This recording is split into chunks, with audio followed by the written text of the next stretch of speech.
പ്രിയപ്പെട്ട സഹോദരങ്ങളെ, സഹോദരിമാരെ, നമ്മുടെ വീടിന്റെ ഉള്ളിൽ അള്ളാഹിനെ കുറിച്ച് പറഞ്ഞു കൊടുക്കുന്ന, അള്ളാഹിന്റെ റസൂലിനെ കുറിച്ച് പറഞ്ഞു കൊടുക്കുന്ന ഖുർആൻ പറഞ്ഞതെന്താ? വദ്കുർനമാ ഫീ ബുയൂതികുന്ന മിൻ ആയാതില്ലാഹി വൽ ഹിക്മാ. നിങ്ങളുടെ വീടുകളിൽ ഖുർആനിന്റെ ആയത്തുകൾ പാരായണം ചെയ്യണേ. എപ്പോഴും നിങ്ങളുടെ വീട്ടിൽ ഖുർആൻ ഓതണേ. നമ്മുടെ പൊന്നുമക്കൾ ഖുർആൻ ഓതുന്നത് വളർന്ന് ജീവിക്കട്ടെ, അവര് അത് കേട്ട് വളരട്ടെ. നമ്മുടെ ഒരു കൊച്ചുകുട്ടി വീട്ടിലൂടെ മുട്ടിലടഞ്ഞ് നടക്കുമ്പോഴും അവൻ ചെറുപ്രായത്തിലേ കേൾക്കുന്നതേരാ സീരിയലിന്റെ വൃത്താന്തങ്ങളല്ല, സിനിമയുടെ അതിപ്രസരണങ്ങളല്ല. ഉമ്മ നിസ്കാര പാലിടുന്നിട്ട് യാസീനോതുന്നത് കേട്ടിട്ട് നമ്മുടെ പെൺമക്കൾ വളരട്ടെടി മോളെ. വാപ്പ നമസ്കാരം കഴിഞ്ഞ് ഖുർആൻ ഓതുന്നത് കേട്ടിട്ട് വളരട്ടെ നമ്മുടെ ആൺമക്കൾ. ആദ്യമായി നമ്മുടെ മക്കളെ തർബിയത്ത് നടത്തേണ്ടത് നമ്മുടെ വീടിന്റെ ഉള്ളിലാ. ആ വീട്ടിൽ തർബിയത്ത് നടക്കാത്തത് കൊണ്ടാണ് വീടിന്റെ ഉള്ളിൽ മുത്തച്ഛന്മാര് പീഡിപ്പിക്കുന്നത്, പെണ്ണിന്റെ മാനം വലിച്ചെറിയപ്പെടുന്നത്. അതുകൊണ്ട് ആദ്യമായി നന്നാവേണ്ടത് വീടാണല്ല, നന്നാവേണ്ടത് നമ്മുടെ വീടുകളാ. ആ വീടുകളുടെ പ്രധാനപ്പെട്ട ഉത്തരവാദിത്വം നമ്മുടെ പെണ്ണുങ്ങൾക്കാണെന്ന് ഞാൻ ഓർമ്മിപ്പിക്കട്ടെ. പുരുഷന്മാര് ജീവിതത്തിന്റെ വരുമാനത്തിന് വേണ്ടി രാവിലെ ഇറങ്ങി വൈകുന്നേരം അവര് തിരിച്ചു വരുമ്പോ അതേവരെ നമ്മുടെ മക്കളെ തർബിയത്ത് നടത്തേണ്ടതാരാ? തർബിയത്തിൽ മക്കളെ തർബിയത്ത് പഠിപ്പിക്കേണ്ടത് ഉമ്മയുടെ ജോലിയോ. എന്റെ പൊന്നു സഹോദരിമാര്, നമ്മുടെ വീട്ടിലൊരു ഹാദറെ പോലെ പാവപ്പെട്ട ഭർത്താവ് വെളിയിലേക്ക് പോകുമ്പോ ആ സമയത്ത് ഭർത്താവില്ലാത്ത നേരത്ത്, വാപ്പയില്ലാത്ത നേരത്ത് മക്കളെ വിളിച്ചിരുത്തിയിട്ട് ആ മക്കൾക്ക് തർബിയത്ത് പറഞ്ഞു കൊടുക്കുന്ന, ആ മക്കൾക്ക് തർബിയത്ത് നടത്തുന്ന ഒരു നല്ല ഭാര്യയായി മാറാൻ എന്നെന്റെ പെങ്ങന്മാർക്ക് കഴിയോ? ചരിത്രത്തിന്റെ ഒരു ഹാദറയായി മാറാൻ പാവപ്പെട്ട ഭർത്താവ് ഇബ്രാഹിം നബി അലൈഹിസ്സലാത്തു വസ്സലാം വിശാലമായ മരുഭൂമിയുടെ മധ്യത്തിട്ടിട്ടല്ലേ ഹാദറാ ബീവി ഇട്ടിട്ട് പോയത്. പാരാഭാരം പോലെ പരന്നു കിടക്കുന്ന മരുഭൂമിയിൽ പിഞ്ചു പൈതൃ കയ്യിൽ കൊടുത്തിട്ട് ഇബ്രാഹിം നബി ഫലസ്തീനിലേക്ക് യാത്രയായല്ലോ. നിലവിളിച്ചാൽ ഒരു മനുഷ്യവാസത്തിന്റെ വിദൂര സാധ്യത പോലുമില്ലാത്ത മക്കാ മരുഭൂമിയിൽ കയ്യിലിട്ടിട്ട് പൈതാഹം കൊണ്ട് നിലവിളിക്കുന്ന പിഞ്ചു പൈതൃന്റെ ചുണ്ടുകളിലേക്ക് ആശങ്കയോടെ നോക്കിയിട്ട് കൈവാലയത്തിന്റെ മത്താഫിൽ പൊന്നുമോൻ ഇസ്മായിലിനെ ചോരപ്പൈതലിനെ കടന്ന് ഒരു ദാഹജലത്തിന് വേണ്ടി സഫാമലയുടെ പാറക്കെട്ടുകളുടെ മുകളിൽ കയറി നിൽക്കുമ്പോ താഴേക്ക് നോക്കുമ്പോ കഅബയുടെ മുമ്പിൽ നിന്ന് കുഞ്ഞിനെ ചെന്നായ തിന്നാ വിളിക്കുകയാ. ഈ ചരിത്രം നിങ്ങൾ അറിഞ്ഞിട്ടുണ്ടോ? പല പ്രാവശ്യം നമ്മൾ അറിഞ്ഞിട്ടുണ്ട്. പക്ഷേ കാലഘട്ടത്തിന്റെ വർത്തമാന സാഹചര്യങ്ങളെ ഈ ചരിത്രവുമായി ബന്ധപ്പെടുത്തിയുണ്ട്. ഒരിക്കൽ കൂടി എന്റെ കാസർഗോഡ് പെങ്ങളോട് ഞാൻ ചോദിക്കട്ടെ, ആ പാറപ്പുറത്ത് കയറി നിൽക്കുമ്പോ ചോരപ്പൈതലിനെ തിന്നാൻ ചെന്നായ വായ പൊളിക്കുമ്പോ പാവപ്പെട്ട ഒരു ഉമ്മ, ഓടി വരാൻ കഴിയാത്ത ഉമ്മ ആകാശത്തേക്ക് കൈകൾ എത്തി, റബ്ബേ നിന്റെ പ്രീതിക്ക് വേണ്ടിയാണ് ഞാൻ ഈ മണലാരുണ്യത്തിൽ ഒറ്റക്കായത്.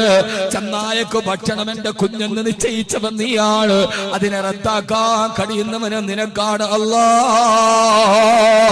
ഹാദറെ നീ പരീക്ഷിക്കല്ലേ അല്ലാ. തിന്നാമെന്ന ചെന്നായ പിന്നെ ഹാദറാ ബീവി തിരിച്ചു വരുന്നത് വരെ കാവൽക്കാരനായില്ല മുഅ്മിനീങ്ങള്. അവസാനം വെള്ളമെടുത്തിട്ട് സംസർജനം തന്റെ കുഞ്ഞിന്റെ നാവിലേക്ക് വെച്ച് ഏതാണ്ട് 10 വർഷത്തോളം ഭർത്താവില്ലാതെ ആരുമില്ലാത്ത മണരാരുണ്യത്തിന് ഹാദറാ എന്ന കറുമ്പിപ്പെണ്ണ് വെളുത്തവളല്ല, മൊഞ്ചത്തിയല്ല, പരിഷ്കാരിയല്ല, അമേല് വർഗത്തിൽപ്പെട്ട കറുകറുത്ത കറുമ്പിപ്പെണ്ണ് ഹാദറാ. ആ കറുമ്പിപ്പെണ്ണിന്റെ ചരിത്രമാണ് കഅബാലയത്തിന്റെ മത്താഫിലുള്ളത്. കഅബാലയം നിർമ്മിക്കപ്പെട്ട ഇബ്രാഹിം നബി കബറടക്കപ്പെട്ടത് ഫലസ്തീനിലാണ്. പക്ഷേ ലക്ഷക്കണക്കിന് ആളുകളെ തൽബിയത്ത് ചൊല്ലിയിട്ട് നിത്യവും തവാഫ് ചെയ്യുന്ന കഅബാലയത്തിന്റെ മുറ്റത്ത് കബറടക്കപ്പെടാൻ ഭാഗ്യം ലഭിച്ച ഒരു പെണ്ണുണ്ട്. ആ പെണ്ണാണ് ബീവി ഹാദറാ. കഅബാലയത്തിന്റെ മത്താഫിലാണ് ഹാജറ എന്ന സമർപ്പണ ബോധത്തിന്റെ സ്ത്രീത്വത്തിന്റെ പ്രതീകത്തിന്റെ ഖബറുള്ളത്. അവസാനം 10 വർഷം കഴിഞ്ഞപ്പോ ഇബ്രാഹിം നബി തിരിച്ചു വന്നു. ചരിത്രത്തിന്റെ പ്രബലമായ അഭിപ്രായ പ്രകാരം ആ ഉപ്പ കടന്നു വരുമ്പോ മോനായ ഇസ്മായിൽ ഓടിച്ചെന്ന് കയ്യിൽ പിടിച്ചില്ലേ, പരിഭവം പറഞ്ഞില്ല, ഇതാരാണ് ഉമ്മയോട് ചോദിച്ചില്ല. 10 വർഷം വന്നെന്റെ ഉപ്പയെ കുറിച്ച് പറഞ്ഞു കൊടുത്തിട്ടുണ്ട് ഹാജറ ബീവി എന്ന ഉമ്മ. ഓടിച്ചെന്ന് കയ്യിൽ പിടിച്ചിട്ട് ഉപ്പാനോട് സലാം പറഞ്ഞ് അവിടെ കിടന്നുറങ്ങി. ഹാജറയ്ക്ക് പരിഭവങ്ങളില്ല, എല്ലാത്തിനും പരാതി പറയുന്ന പെണ്ണ്. ഉറക്കമെഴുന്നേറ്റിട്ട് പറയുന്നു, ഹാജറ എന്തേ പ്രിയപ്പെട്ട ഭർത്താവേ 10 വർഷം കഴിഞ്ഞ് വന്നതല്ലേ ഹാജറ, നീ 10 വർഷം കണ്ണിലെ കൃഷ്ണമണി പോലെ വളർത്തിയ മോന് കടുത്തിറക്കാൻ ഇന്നലെ എന്റെ റബ്ബ് സ്വപ്നത്തിൽ പറഞ്ഞു. ഹാജറ നിലവിളിച്ചില്ല, പരില്ലെന്ന് പറഞ്ഞില്ല, നിങ്ങൾ ഇത്ര നാൾ എവിടെയായിരുന്നു, വളർത്തി എനിക്ക് ബുദ്ധിമുട്ടറിയുമെന്ന് കണക്ക് പറഞ്ഞില്ല. തന്റെ മോനെ കയ്യിലേക്ക് ഏൽപ്പിച്ചു. മോനോട് ചോദിച്ചു, മോനെ നിന്റെ അഭിപ്രായമെന്താ? അല്ല പറഞ്ഞത് ചെയ്തോ വാപ്പാ. ഇങ്ങനെ ഒരു ഇസ്മായിൽ എന്ന മോൻ നമുക്ക് വേണ്ടേ, ഇങ്ങനെ എന്ന ഹാദറ എന്ന ഭാര്യ നമുക്ക് വേണ്ടേ? അവസാനം ഒരു കയ്യിൽ മൂർച്ചയുള്ള പിച്ചാത്തിയും മറുകയിൽ പൊന്നുമോന്റെ കയ്യും പിടിച്ചിട്ട് മക്കയുടെ മറുഭാഗത്തുള്ള പാറക്കെട്ടിലേക്ക് പോകുമ്പോ വാതിൽപ്പടിയിൽ നോക്കി നിന്ന് ഹാദറ നിലവിളിച്ചില്ല. തന്റെ ഭർത്താവ് തന്റെ മകനെ കരുത്തിറക്കാൻ പോകുന്നത് വാതിൽപ്പടിയിൽ നിന്ന് നോക്കി നിന്ന് ഒരു പെണ്ണിന്റെ മാനസികാവസ്ഥ ഓർക്കുക. പാറക്കെട്ടിലും മലത്തി കടത്തി കത്തിയെടുത്ത് കഴുത്തിലോട്ട് വെച്ചു. മകൻ പറയുന്നു, ഉപ്പാ എന്താണ് മോനെ ഇസ്മായില്? ഉപ്പാടെ മുഖം കാണുമ്പോ എനിക്കറിയാം ഉപ്പാ വിഷമമുണ്ടെന്ന്. എന്നെ കമഴ്ത്തി കിടത്തി ഇറക്കണേ വാപ്പാ എന്ന് മോനെ. ഉപ്പ എന്റെ കഴുത്തിൽ കത്തി വെച്ചിട്ട് എന്റെ മുഖത്ത് കണ്ണുനീര് വരുമ്പോ ഉപ്പാക്ക് എന്റെ മുഖത്ത് നോക്കിയിട്ട് കത്തി ബലമായിട്ട് പിടിക്കാൻ കഴിയില്ല ഉപ്പ. അതുകൊണ്ട് എന്നെ മുഖത്ത് നോക്കണ്ട, എന്നെ കമഴ്ത്തി കിടത്ത്. 4 കാര്യമാണ് അറുക്കുന്നതിന് മുമ്പ് ഇബ്രാഹിം പറഞ്ഞത് അലൈഹിസ്സലാത്തു വസ്സലാം. ഉപ്പാ ഇനി എന്റെ കയ്യും കാലും കൂട്ടിക്കെട്ടുപ്പാ. എന്തിനാണ് മോനെ? കരുത്തിൽ കത്തിവെച്ചിട്ട് വേദന ശരീരത്തിൽ പടരുമ്പോ ഞാൻ വേദന കൊണ്ട് കൈകാലിട്ടടിക്കുമ്പോ എന്റെ ഉപ്പാക്ക് അറവ് പൂർത്തിയാക്കാൻ കഴിയില്ല ഉപ്പാ. അല്ലാഹു ശപിക്കില്ല ഉപ്പാ. അതുകൊണ്ട് എന്റെ കൈയും കാലും കെട്ടിവരിഞ്ഞ് കെട്ടണം. 3ാമത് പറഞ്ഞു, എന്നെ അറുത്ത് കഴിഞ്ഞാൽ എന്റെ രക്തം പുരണ്ട കുപ്പായം എന്റെ പൊന്നും ഹാജറെ കാണിക്കരുത്. എന്റെ രക്തം പുരണ്ട കുപ്പായം എന്റെ ഉമ്മാനെ കാണിക്കരുത്. ഉമ്മാക്ക് ഇത് കണ്ട് സഹിക്കാൻ കഴിയില്ല. 4ാമത് പറഞ്ഞു, എന്റെ ഉമ്മയോട് എന്റെ സലാം പറയണേ. ഇബ്രാഹിം നബി കഴുത്തിൽ കത്തിവെച്ചു. എന്റെ സഹോദര കേട്ടുപടകിയ ചരിത്രം ഒന്നുകൂടി ചികഞ്ഞെടുക്കുകയാ. 10 വർഷക്കാലം ഉപേക്ഷിച്ചിട്ട് ഫലസ്തീനിന് പോയി നിന്നപ്പോ തിരിച്ചു വന്നിട്ട് കഴുത്ത് വെട്ടാൻ പറഞ്ഞപ്പോ വെട്ടിക്കോ ഉപ്പാന്ന് മറുപടി പറയാൻ രീതിയിൽ ഈ ഇസ്മായിലിനെ 10 വർഷം തർബിയത്ത് നടത്തി കൊടുത്തതാരാ? ഉപ്പ നാട്ടിലില്ലാത്ത സമയത്ത് മകനെ വിളിച്ചിരുത്തിയിട്ട്, മോനെ നിന്റെ ഉപ്പ ഇബ്രാഹിം നബി ഫലസ്തീനിലേക്ക് പോയ അല്ലാഹുവിന്റെ ദീനിന് വേണ്ടിയാണ്. അതുകൊണ്ട് ഉപ്പാനെ വെറുക്കല്ല മോനെ, ഉപ്പച്ചി പാവമാണ് മോനെ എന്ന് 10 വർഷക്കാലം ഉപ്പയില്ലാത്ത ഭർത്താവില്ലാത്ത സമയത്ത് ഭർത്താവിന്റെ സങ്കടങ്ങൾ പറഞ്ഞ് മകന്റെ മനസ്സിന്റെ ഉള്ളിൽ ഉപ്പാക്ക് സ്നേഹം പിടിച്ചു കൊടുത്തൊരു ഉമ്മയില്ലേ ഹാജറ. അങ്ങനെ ഒരു ഹാജറയായി മാറാൻ എന്റെ പൊന്നു സഹോദരങ്ങളെ ഗൾഫിൽ നമ്മൾ കിടക്കുകയാ. ഓരോ നേരത്തും മക്കൾക്ക് ഭക്ഷണം വിളമ്പി കൊടുക്കുമ്പോ മക്കള് ഈ ഭക്ഷണം തിന്നാൻ പോകുമ്പോ മക്കള് ഇത് നിങ്ങളുടെ പാവപ്പെട്ട ഉപ്പ ഗൾഫിൽ കിടന്ന് കഷ്ടപ്പെട്ടുണ്ടാക്കി അയച്ചതെന്ന റിയാലുകളാണ്. ഇത് നിങ്ങളുടെ വാപ്പ കാഞ്ഞങ്ങാട് അങ്ങാടിയിൽ ഓട്ടോറിക്ഷ ഓടിച്ചിട്ട് വൈകുന്നേരം കൊണ്ടുവന്ന പൈസയാണ് മക്കള്. ഇത് നിങ്ങളുടെ പൊന്നുപ്പ കഷ്ടപ്പെട്ട് രക്തം വിയർപ്പാക്കി ഉണ്ടാക്കിയ പൈസയാണെന്ന് ഓരോ നേരത്തെ ഭക്ഷണം കഴിക്കുമ്പോഴും ആ സമയത്ത് ഉപ്പാന്റെ ത്യാഗം പറഞ്ഞ മക്കളെ പഠിപ്പിച്ചു കൊടുക്കുന്ന ഒരു ഹാദറെ കിട്ടാ. അതുകൊണ്ട് എന്റെ പ്രിയപ്പെട്ട സഹോദരിമാരോട് ഞാൻ ഓർമ്മിപ്പിക്കുകയാ, അൽ ഉമ്മു അഖുൽ തർബിയത്തുൽ ഔലാദ്. മക്കളെ തർബിയത്ത് ചെയ്യാൻ ഏറ്റവും വേണ്ടത് ഉമ്മമാർക്കാണ്. അതുകൊണ്ടാണ് പെണ്ണിനെ കുറിച്ച് ഖുർആൻ പറഞ്ഞത് അതവളെ വെളിയിലിറക്കാതെ അടിച്ചിടാനല്ല. പെണ്ണെ നീ വീടിന്റെ ഉള്ളിൽ അടങ്ങി ഒതുങ്ങിയിരിക്കണം.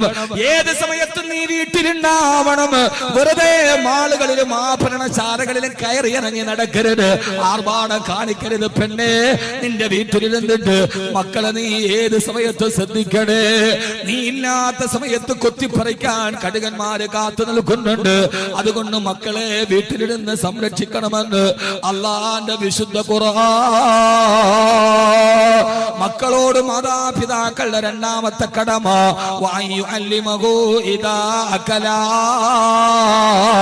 വകതിരിവായാൽ ഇൽമു പറഞ്ഞു കൊടുക്കുക, അള്ളാനെ കുറിച്ച് പറഞ്ഞു കൊടുക്കുക. ഇന്ന് നമ്മുടെ വീട്ടിൽ അള്ളാനെ കുറിച്ച് പറയാറുണ്ടോ? അലിയാർ തങ്ങളെ കുറിച്ച് പറയാറുണ്ടോ? അജ്മീർ ഖാജാനെ കുറിച്ച് പറയാറുണ്ടോ? കാഞ്ഞങ്ങാട് ഏതുമ്മമാരാണ് ഇതിന്റെ പരിസര പ്രദേശത്ത് മറമാടി കിടക്കുന്ന ഔലിയാക്കളുടെ ചരിത്രം നമ്മുടെ മക്കൾക്ക് മടിത്തട്ടിനെടുത്ത് പറഞ്ഞു കൊടുത്തിട്ടുണ്ടോ? ഇല്ല. ഇന്ന് നമ്മുടെ മക്കൾ വീട്ടിൽ കേൾക്കുന്നതേതാ? സൂപ്പർമാന്റെ ചരിത്രം, സ്പൈഡർമാന്റെ കഥ, അതിഭാവുകത്വത്തിന്റെ കഥ കേട്ടിട്ട് മക്കൾ വരുമ്പോ രാപ്പകലില്ലാതെ നമ്മുടെ മക്കള് സീരിയലും സിനിമയും കാണുമ്പോ ബാങ്കുകൾ കടിക്കാൻ പഠിപ്പിച്ചതാരാ സിനിമ, ഉമ്മയെ കയറി പിടിക്കാൻ പഠിപ്പിച്ചതാരാ സിനിമ, അയൽവക്കക്കാര് പെണ്ണിനോട് അരിതായ്മ പഠിപ്പിച്ചതാരാ സിനിമ, ഒരു പെണ്ണിന്റെ നഗ്നതയിലോട്ട് നോക്കാൻ പഠിപ്പിച്ചതെന്താ സിനിമ, കള്ളം പറയാ പഠിപ്പിച്ചതെന്താ സിനിമ, കൊലപാതകം ചെയ്താൽ രക്ഷപ്പെടാൻ സൂത്രം പറഞ്ഞു തന്നതാരാ സിനിമ. ഇത് മുഴുവനും നമ്മുടെ മക്കളിരുന്ന് കണ്ടപ്പോ ആ മക്കളുടെ മനസ്സിൽ അരിതായ്മയുടെ ചിന്ത വന്നാൽ ഉത്തരവാദി ആരാ? രാപ്പകലില്ലാതെ മക്കളെ സിനിമ കാണിക്കുന്ന, പ്രേമത്തിന്റെ പാട്ടുകൾ കേൾക്കുന്ന, അതിന്റെ കാസറ്റ് കേൾപ്പിക്കൂല, നന്മയുടെ കാസറ്റ് കേൾപ്പിക്കൂല, മുറുത പഠിപ്പിച്ചു കൊടുക്കില്ല.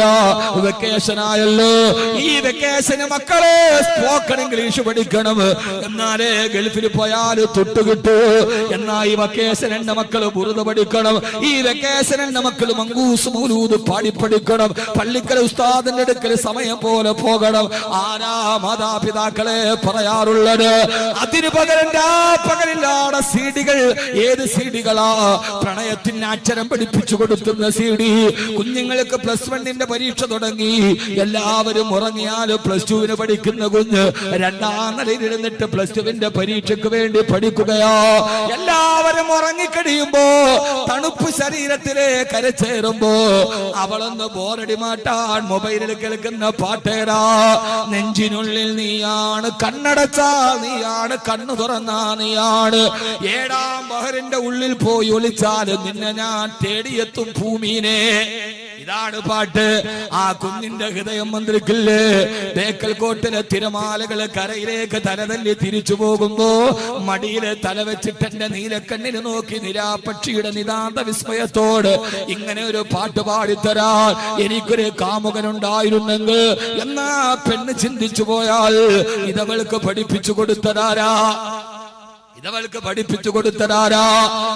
അവിടെ നമ്മൾ തൊട്ടിലിൽ കിടക്കുന്ന പ്രായത്തിൽ പോലും സൂപ്പർമാന്റെ കഥ കേൾക്കുന്നത്, സിനിമയുടെ പാട്ടുകൾ, കുഞ്ഞുങ്ങൾ പാടുന്ന പാട്ടേതാ? മിന്നാമിനിങ്ങിന്റെ കഥ. എന്നാൽ നമ്മുടെയൊക്കെ ഉപ്പയും ഉപ്പാപ്പയും ഒക്കെ വീട്ടിൽ, നമ്മുടെ വീടിന്റെ കോന്തരയിൽ ഒരു ചെറിയ തൊട്ടിലുണ്ടായിരുന്നു. ആ തൊട്ടിൽ നമ്മൾ കിടന്ന് താരാട്ട് പാടുമ്പോ നമ്മുടെയൊക്കെ വയസ്സായ ഉമ്മ പാടിത്തന്ന പാട്ടേതാ? ലാ ഇലാഹ ഇല്ലല്ലാഹു ലാ ഇലാഹ ഇല്ലല്ലാഹ് ലാ ഇലാഹ ഇല്ലല്ലാഹു മുഹമ്മദുർ റസൂലുള്ളാഹ്. രാവിലെ മുതൽ വൈകുന്നേരം വരെ വകതിരിവുള്ള പ്രായത്തിൽ എന്റെയൊക്കെ ചെവിയിൽ കേട്ടത് ഉമ്മാന്റെ താരാട്ടാൻ. ഏത് താരാട്ട്? സ്പൈഡർമാന്റെ താരാട്ടല്ല, മിന്നാമിനിങ്ങിന്റെ പാട്ടല്ല. ലാ ഇലാഹ ഇല്ലല്ലാഹു.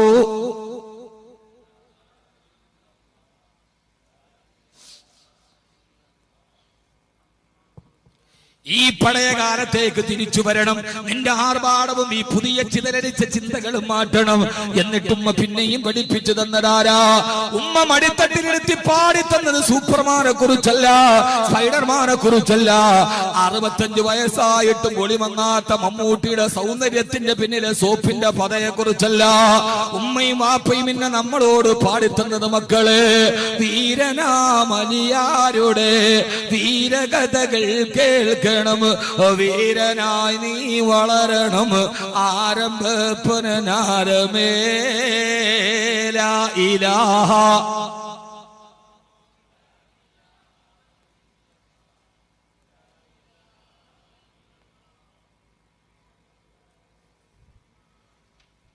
ഇന്ന് ഏത് വീട്ടിൽ ഇതൊക്കെ എന്തുകൊണ്ട് വാക്കവി ഇപ്പൊ ഇതാ വാത് പറയാ താരാട്ട് പാടല്? മോനെ, കുട്ടികളെ പഠിപ്പിക്കേണ്ടത് എപ്പോഴാ? 10ാം ക്ലാസ് കഴിഞ്ഞിട്ടല്ല. ഞാൻ പറഞ്ഞ ഞങ്ങൾ നോക്ക്, നിങ്ങക്ക് പോകാൻ ധൃതിയുണ്ട? ഏറ്റവും ധൃതി എനിക്കാണ് സമയം. ഞാൻ ഈ സംഘാടകർ ഒത്തിരി നേരത്തെ തുടങ്ങും, നേരത്തോടെ ഇതൊന്നും പറയാൻ വേണ്ടിയാണ്. ഇപ്പൊ വീണ്ടും വീണ്ടും താമസം. 12 മണി കഴിഞ്ഞാൽ പിന്നെ പറയാൻ പറ്റും. അല്ലാഹ്, ഈ പഴമയിലേക്ക് നമ്മുടെ ഉപ്പയും ഉമ്മയും എന്തെങ്കിലും ചെയ്തിട്ടുണ്ടെങ്കിൽ അത് വെറുതെ ചെയ്തതല്ല.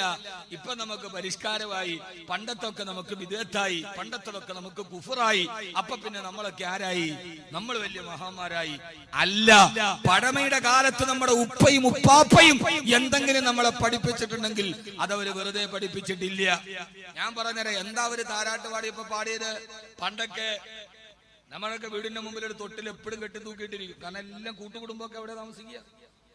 ഒരാളുടെ പ്രസവം കഴിയുമ്പോൾ മൂത്തമോന്റെ മരുമോള് പ്രസവിക്കും, അവളുടെ പ്രസവം കഴിയുമ്പോൾ 2ാമത്തെ മോന്റെ ഭാര്യ പ്രസവിക്കും. ഇങ്ങനെ ഒരു ദൗർ തസൽസുലായിട്ട് ഇത് കൃത്യമായിട്ട് നടന്നുകൊണ്ടിരിക്കും.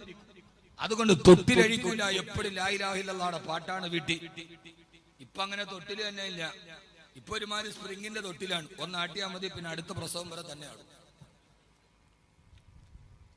ഇതെന്തുകൊണ്ടാണ് പാടിയത്? നിങ്ങൾ പഠിക്കുകയും ഡോക്ടർമാരോട് ചോദിക്കുകയും വേണ്ട.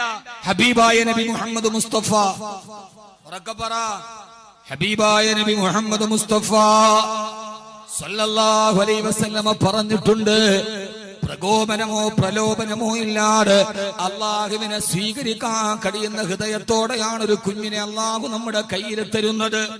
ശ്രദ്ധിച്ചേക്കണേ, മനസ്സിലാവുന്നുണ്ടോ നമുക്ക് പറയണത്? അപ്പൊ ഈ കുട്ടികളെ വഴി പഠിപ്പിച്ചതാരാ? كل مولود يولد على الفطر ولكن أبواه يمجسانه وينصرانه ويهودانه. പ്രകോപനമോ പ്രലോഭനമോ ഇല്ലാതെ അള്ളാഹനെ സ്വീകരിക്കാൻ പറ്റുന്ന ശുദ്ധ ഹൃദയത്തോടെയാണ് നിങ്ങളുടെ മക്കളെ അള്ളാഹു നിങ്ങളുടെ കയ്യിൽ തന്നത്. അവനെ പിന്നെ വഴിതിരിപ്പിക്കുന്നത് അവന്റെ മാതാപിതാക്കളാണ്. ഒരു കുട്ടിയെ അള്ളാഹു നമ്മുടെ കയ്യിൽ തരുമ്പോ, ഉസ്താദ് ഈ ചെറുപ്പകാലത്തെ കുട്ടിയോട് ഇപ്പൊ അള്ളാഹിനെ കുറിച്ച് പറഞ്ഞ അവന് മനസ്സിലാക്കാൻ പറ്റുമോ എന്ന് ചോദിക്കുന്ന കൂപമണ്ടൂപങ്ങളെ, നിങ്ങൾ ഒരു കാര്യം കേട്ടോളീ. ചെറുപ്പത്തിലാണ് അള്ളാഹിനെ കുറിച്ച് പറയേണ്ടത്. കാരണം ഒരു കുട്ടിയുടെ ഹൃദയത്തിൽ അള്ളാഹിനെ കുറിച്ച് ചിന്തിക്കാൻ പറ്റുന്ന പ്രകൃതത്തിലാണ് അള്ളാഹു നമുക്ക് തന്നിരിക്കുന്നത്.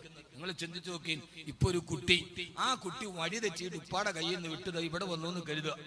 ഇവിടെ വന്നിട്ട് അവൻ തലപൊക്കി നോക്കിയപ്പോ ഇവിടുത്തെ വലിയ ആളുകളെയൊക്കെ കണ്ടപ്പോ ആ കുട്ടിക്ക് പേടിയായി. അവൻ അവിടെ നിന്ന് കരഞ്ഞു. അവൻ കരയുമ്പോ അവന്റെ ഉപ്പ ഓടി വന്ന കുട്ടിയെ എടുക്കുമ്പോ ആ കുട്ടിയുടെ കരച്ചില് മെല്ലെ കുറയും. കാരണം എന്താ? ആ കുട്ടിയുടെ ഹൃദയത്തിൽ ഉപ്പയോട് സ്നേഹന്റെ ഉപ്പ അറിയാം. പിന്നെ ഉമ്മ ഓടി വരും. ഉമ്മ ഓടി വന്നിട്ട് ആ കുട്ടി എടുത്തിട്ട് ഉമ്മ ചാടി എടുത്ത് തോളിയിടും. മോനെ, കൺമണിയെ, കന്നെ, മുത്തേ, പൊന്നെ, ഉറങ്ങല്ല കുട്ടിയെ എന്ന് പറഞ്ഞിട്ട് കരയല്ലേ മോനെ എന്ന് പറയുമ്പോ കുട്ടി കുറച്ചുകൂടി കരച്ചിൽ നിർത്തും, നേർത്ത ശബ്ദമാവും. എന്തുകൊണ്ട്? ഉപ്പയേക്കാൾ ഈ കുട്ടിക്ക് ഹൃദയത്തിൽ ബന്ധാരോടാണ്. എന്താ പറയാൻ മടി? ഉമ്മാനോടാണ്. നമ്മക്ക് അത്ര വലിയ ബന്ധമൊന്നുമില്ലല്ലോ കുട്ടികളുമായിട്ട്. നമ്മള് കാര്യങ്ങളൊക്കെ കഴിഞ്ഞു, അതൊക്കെ കഴിഞ്ഞ് അവര് ഗർഭിണിയായി ലേബർ റൂമിൽ കയറി, അവളെ പുറപ്പോട്ട് അകത്തോട്ട് ലേബർ റൂമിലോട്ട് കയറി പോകുമ്പോ അവള് കൈ പിടിച്ചിട്ട് പറയും. അപ്പൊ അവൻ പറയും, നീ പേടിക്കണ്ട, ഞാനല്ലേ വെളിയിലുള്ളത്, പോ, നമുക്കെന്ത് ചുരുക്കം, നമ്മളെയാണ് കീറണത്, നമ്മക്ക് പണി നൈസാൻ. അവള് കൈ പിടിച്ച് കരയും, ലേബർ റൂമിൽ കയറ്റാം. അപ്പൊ അവൻ പറയും, നീ ധൈര്യമായിട്ട് പോ, ഞാനല്ലേ വെളിയിലുള്ളത്. അവരവിടെ പോകും, നമ്മൾ 50 രൂപയുടെ കപ്പള്ളി മേടിച്ചുകൊണ്ട് ഇങ്ങനെ ഇരിക്കും. അവസാനം മുലപ്പാല് കൊടുത്ത് രാത്രിയിൽ ഉറക്കം വിളിച്ച് രാത്രിയിൽ കിടന്ന് ഉറങ്ങിയാൽ തന്നെ നമ്മളെന്ത് ചെയ്യും? ഉറക്കത്തിൽ കുട്ടി കരഞ്ഞു, നമ്മൾ എഴുന്നേൽക്കോ? നമ്മുടെ ഭാര്യമാര് മൂന്ന് പ്രസവിച്ച എന്റെ ഭാര്യ, ഒന്നും ഞാൻ അറിഞ്ഞിട്ടില്ല. കുട്ടികൾ വളർന്നതോ അല്ലെങ്കിൽ താരാട്ട് ഒന്നും ഞാൻ അറിഞ്ഞിട്ടില്ല. വകല് കഴിഞ്ഞ് രാത്രി വീട്ടിൽ പോയി കിടക്കുമ്പോ കുട്ടി കരഞ്ഞാലും അവൾ എന്നെ വിളിക്കൂല. പാവൻ രാത്രി വന്ന് കിടന്നല്ലേ ഉള്ളൂ, തന്നെ എഴുന്നേൽക്കും. നമ്മുടെ ഭാര്യമാർക്ക് അല്ലാഹു ആഫിയത്തും ആരോഗ്യവും കൊടുക്കട്ടെ. അവര് നമ്മുടെ ജീവിതത്തിന്റെ ഊന്നുവടിയാണ്. പരസ്പരം സ്നേഹിക്കണം. ഒന്നും ഒരു പ്രാവശ്യം അഥവാ ഞാൻ വരുമ്പോഴും എന്റെ ഭാര്യയുടെ ഉമ്മ പറയും ഞാൻ നോക്കിക്കോളാൻ കുട്ടി. അവരാ 3 കുട്ടികളെ നോക്കിയത്. അല്ലാഹു അവർക്ക് ആഫിയത്തും ആരോഗ്യവും കൊടുക്കട്ടെ. നമ്മളിങ്ങനെ വാതിനോടി വരുമ്പോൾ ഒരു ദിവസം വീട്ടിൽ വരുമ്പോൾ കിടന്നുറങ്ങട്ടെ. നമ്മുടെ ഭാര്യമാരൊന്നും അറിയിക്കില്ല. ഉസ്താദന്മാരൊക്കെ പള്ളിയിലാണ്, നമ്മളൊന്നും അറിഞ്ഞിട്ടില്ല. നമ്മുടെ ഭാര്യമാര് നമ്മുടെ ആകെ വ്യാഴാഴ്ച ഒരു ദിവസം ലീവുണ്ട് ഉസ്താദിന്. ലോകത്ത് ലീവ് ഏറ്റവും കുറവും ശമ്പളം ഏറ്റവും കുറവും പള്ളിക്കൽ ഉസ്താദ്മാർക്കാണ്. പള്ളിയിലെ ഉസ്താദിന്റെ ശമ്പളവും ക്ലോസറ്റിലെ വെള്ളം ഒരുപോലെയാണ്. ലാ യസീദു വലാ യൻഖുസ്. ആഴ്ചയിൽ ഒരു ലീവ്. വെള്ളിയാഴ്ച പോയാൽ, വ്യാഴാഴ്ച പോയാൽ വ്യാഴാഴ്ച രാത്രി ആവും വീട്ടിൽ എത്തുമ്പോൾ. വെള്ളിയാഴ്ച ഒരു ദിവസം. ഇനി ഖുത്ബയുള്ളവരാണെങ്കിൽ വെള്ളിയാഴ്ച പോയാൽ ആകെ 2 ദിവസം. സ്വന്തം മക്കളെക്കാളും ഭാര്യയെക്കാളും സമയം കൂടുതൽ ചെലവഴിക്കുന്നത് ഒരു മഹല്ലിലാണ് ഒരു ഖത്തീബ്. അവരുടെ കാര്യങ്ങൾ ഏറ്റെടുക്കുന്ന ഒരു മഹല്ലിന്റെ ബാധ്യതയാണ്. ഞാനിത് ആരെന്നെ ഇപ്പൊ മദനി ഉസ്താദ് പറഞ്ഞു പറയിപ്പിക്കണമെന്നല്ല. പക്ഷേ ചൂരയിലെ റിയാസ് മൗലവിയുടെ കൊലപാതകം നമ്മളെ ചിന്തിപ്പിക്കുന്ന ഒരു വസ്തുതയുണ്ട്. നമ്മുടെ പള്ളികളിൽ താമസിക്കുന്ന ഖത്തീബുമാരുടെയും മുഅദ്ദിൻമാരുടെയും സുരക്ഷിതത്വം എത്രത്തോളം കുറവാണ് എന്ന കാര്യം നമ്മളെല്ലാവരും ചിന്തിക്കും. പള്ളി ഇശായിക്ക് അടച്ചു, എല്ലാവരും പോയി വീട്ടിൽ പോയി. പള്ളിയിലാകെ ഖത്തീബ് ഉണ്ടാവും, മുഅദ്ദിൻ ഉണ്ടാവും. അവരുടെ സുരക്ഷിതത്വം അത് എത്രത്തോളം ദുർബലമാണ് എന്ന കൊലപാതകം നമ്മെ ഓർമ്മിപ്പിക്കുന്നു. ഇല്ലേ? ഞാൻ അതിന്റെ പുറകിലോട്ടൊന്നും പോകുന്നില്ല. മദ്യപിച്ചപ്പോൾ ഒരുത്തിന് ഒരാളെ കൊല്ലണമെന്ന് തോന്നുക, ആ തോന്നുന്ന പള്ളിക്കൽ മുസ്ലിയാർ തന്നെ ആവുക, പള്ളിക്കകത്ത് പോയി കയറുക, കയറിയിട്ട് ഒരാൾ കഴുത്തടക്കുമ്പോൾ മറ്റേ ആൾ കല്ലെറിയുക, മൂന്നാമത്തെ ആൾ ബൈക്ക് സ്റ്റാർട്ട് ചെയ്ത് വെക്കുക, അതിനകത്ത് കയറി അവരെ രക്ഷപ്പെട്ടു പോവുക. ഇതൊക്കെ അവർ മദ്യത്തിന്റെ ലഹരിയിൽ കുഴഞ്ഞു വീണപ്പോഴാണ് എന്ന 2014 ഏറ്റവും വലിയ തമാശ കേട്ടിട്ട് പൊട്ടിച്ചിരിച്ച ആളുകളാണ് നമ്മൾ. ഞാൻ അതിനെക്കുറിച്ച് കൂടുതൽ സംസാരിക്കാത്ത ഈ കാസർഗോഡ് ചെറുപ്പക്കാർ ഭയങ്കരമായി ഉത്തേജനമുള്ളവരാണ്. അപ്പൊ ഞാനും കൂടെ കുറച്ച് പ്രസംഗത്തിന് ഉത്തേജനം കൂട്ടണ്ടെന്ന് വിചാരിച്ചാൽ അതിനെക്കുറിച്ച് മിണ്ടാതിരിക്കുക.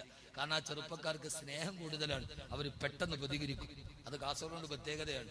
ഈ ചെറുപ്പക്കാർക്ക് ഈമാൻ ഇസ്ലാമിനുള്ള ഒരു ആവേശം അതേതാണെങ്കിലും കൂടുതലാണ്. അതുകൊണ്ട് ഞാൻ അതിനകത്തേക്ക് ഒരു തീപ്പൊരി ഇടണ്ടെന്ന് വിചാരിച്ചിട്ടാണ്. പക്ഷേ ഈ രീതിയിലുള്ള തമാശയൊന്നും പറയരുത് എന്ന് അധികാരികളോട് വിനീതമായിട്ട് ഓർമ്മിപ്പിക്കുകയാണ്. മദ്യലഹരിയിൽ കുഴഞ്ഞുപോയ ഒരാള് ഇത്രയും പ്ലാൻ ചെയ്യുന്നു എന്നൊക്കെ പറയുമ്പോൾ നമ്മളെന്താ ടോമാഞ്ചറി കളിക്കുക? അല്ലെങ്കിൽ മനസ്സിൽ ഇതെന്ത് ടോമാഞ്ചറി കളിയാ? പറയുന്നത് ഒരു സാമാന്യ ബോധമുള്ളവരോട് വിശ്വസിക്കാൻ പറ്റുന്നത് വേണ്ട പറയാം. അധികാരികളോടൊരു കാര്യം, തിരൂരിലെ യാസറിനെ കൊന്നപ്പോൾ വെറുതെ വിട്ടപ്പെടാണ് തിരൂരിൽ ഫൈസൽ കൊല ചെയ്യപ്പെട്ടത്. ഫൈസലിനെ കൊന്നവർക്കെതിരെ UAPA ചുമത്താതെ വന്നപ്പോഴാണ് പിന്നെ റിയാസ് മൗലവി കൊല ചെയ്യപ്പെട്ടത്. അധികാരികളുടെ നിസ്സംഗതയും നിയമത്തിന്റെ പഴുതുകളുമാണ് കൊലപാതകങ്ങൾ സൃഷ്ടിക്കപ്പെടാൻ കാരണമെന്ന് മനസ്സിലാക്കിയില്ലെങ്കിൽ നമ്മുടെ കേരളം മറ്റൊരു നോർത്ത് ഇന്ത്യയായി മാറാൻ താമസമുണ്ടാവില്ല. അതുകൊണ്ട് ഭരണാധികാരികൾ, അധികാരികൾ, ഉത്തരവാദിത്തപ്പെട്ടവർ ഈ മണ്ണിൽ നിരപരാധികളുടെ രക്തമൊടുകാൻ കൂട്ടുനിൽക്കരുത് എന്ന് വിനീതമായ ഒരു ജനാധിപത്യത്തിന്റെ ഭാഷയിൽ ഞാൻ ആവശ്യപ്പെടുകയാണ്. പ്രതികൾ ശിക്ഷിക്കപ്പെടണം. ആരുമായാൽ മാതൃകാപരമായി ശിക്ഷിക്കപ്പെടുമ്പോഴാണ് അടുത്ത പ്രാവശ്യം. എനിക്ക് ഓർമ്മയുള്ളതുകൊണ്ട് രാത്രിയിൽ ഉമ്മമാരാണ് ഏറ്റവും കൂടുതൽ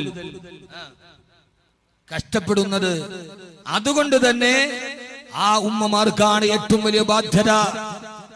ആ ഉമ്മമാര് മക്കളുടെ കാര്യത്തിൽ അല്ലാഹുവിന്റെ പ്രവാചകൻ പറഞ്ഞു,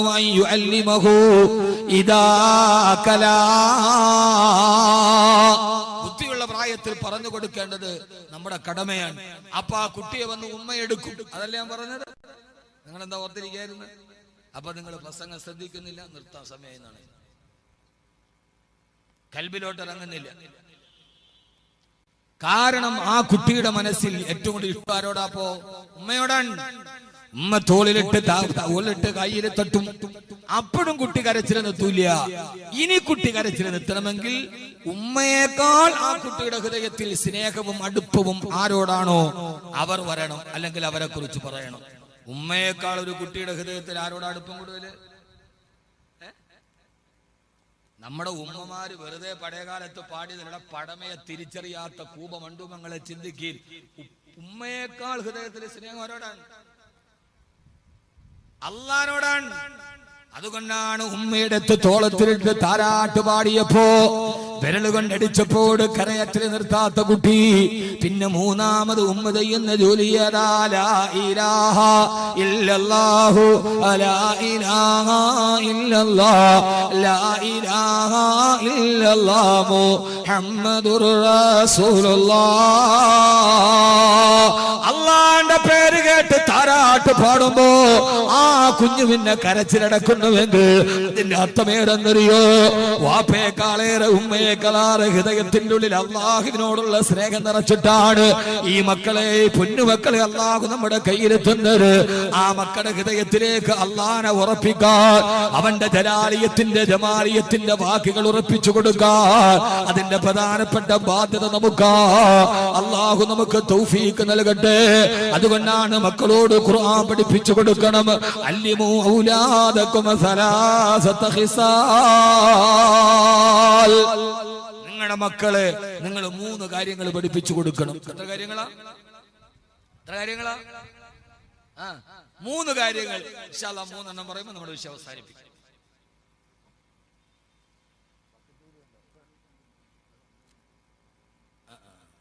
മാഷാ അല്ലാഹ് 3 കാര്യം ഞാൻ പെട്ടെന്ന് പറഞ്ഞുതരാം. നമ്മുടെ ഈ ഉറൂസ് വളരെ ബൃഹത്തായ ഒരു ചെലവോട് കൂടിയാണ് നടത്തപ്പെടുക. വർണ്ണ ബൾബുകൾ, തോരണങ്ങൾ, നല്ല സ്റ്റേജ്. ഇപ്പൊ ഇത് കണ്ട ബൈത്തുൽ മുഖദ്ദസിന്റെ മുമ്പിലാ പ്രസംഗിക്കണമെന്ന് തോന്നുന്നു. അത്രയും ഗമനീയമായൊരു സ്റ്റേജ്. അൽഹംദുലില്ലാഹ്. അത് നമ്മുടെ നൈഫ് ഹോട്ടലാണ്, അവരാണ് സ്പോൺസർ. അതെ, എന്റെ സുഹൃത്താണ്. അള്ളാഹു അദ്ദേഹത്തിന് ആഫിയത്ത് ആരോഗ്യം കൊടുക്കട്ടെ. ബേക്കലി പള്ളിയിലെ സ്റ്റേജും അങ്ങനെയായിരുന്നു. ധാരാളം ചെലവുണ്ട് ഈ പരിപാടി. ഇൻഷാ അല്ലാഹ് ഈ സംഘാടകർ ഒരു ബക്കറ്റുമായിട്ട് നിങ്ങളുടെ മുമ്പിൽ വരും.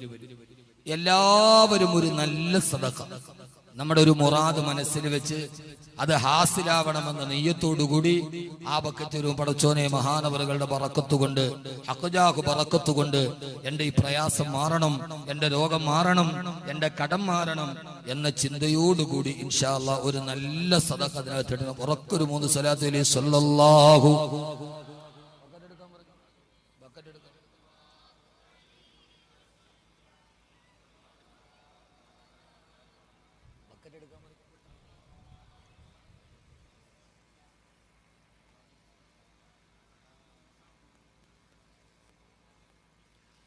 اللهم صل على محمد والآل أهل البيت سلم. അല്ലാഹുവേ നീ സ്വീകരിക്കണേ അല്ലാ.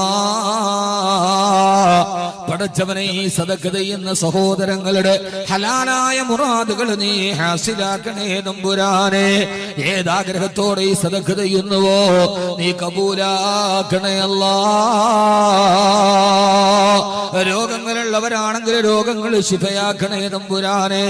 കടബാധ്യതകളുള്ളവരാണെങ്കിൽ കടബാധ്യതകൾ മാറ്റി കൊടുക്കണേ അല്ലാ. ഞാൻ എന്റെ വിഷയത്തിന്റെ സമാപ്തിയോടെ കടക്കട്ടെ. ഹബീബായ നബി സല്ലല്ലാഹു അലൈഹി വസല്ലം നമ്മളെ ഏൽപ്പിച്ചൊരു ദൗത്യമാണ്. അല്ലിമു ഔലാദകും സലാസത ഖിസാൽ. നിർബന്ധമായി നിങ്ങളുടെ മക്കളെ നിങ്ങൾ 3 കാര്യങ്ങൾ കൃത്യമായി പഠിപ്പിക്കണം.